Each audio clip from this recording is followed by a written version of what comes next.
Hey, Flying Particles, Scott here in front of Hangar 77 to talk about how to lock a hangar.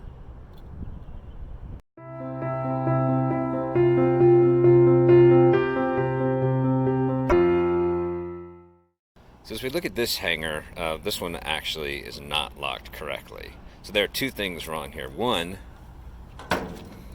this is the airport lock. Maybe you've seen these on the hangars before and wondered what they are. The airport needs to get inside the hangar sometimes, so they put this lock on there. And they need to unlock this and get into the hangar. And as you can see, there's no way they could do that with this setup. The other thing that's pretty frustrating when you're the next guy to come is if somebody's put the lock on backwards, all the numbers are upside down.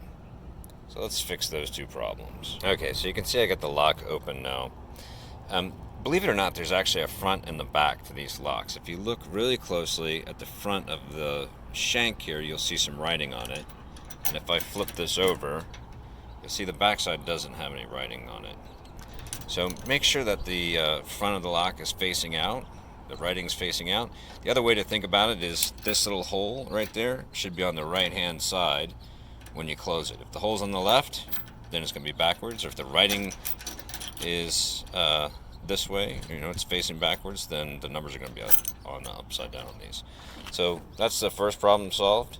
The second thing is, this is a little bit difficult to hold the camera and do it, but let me try. Hang on a second. The second thing is to make sure that you put our lock through the airport lock. That way, when we lock these things, the airport can unlock their lock and get into the hangar. So I'm going to lock this up, give it a good spin, and you'll see that we've solved the two problems here. The airport lock, the airport authority can come and unlock their lock and get into the hangar, and the numbers are right side up. So not too difficult. Just make sure that when you leave the hangars, you leave them like that.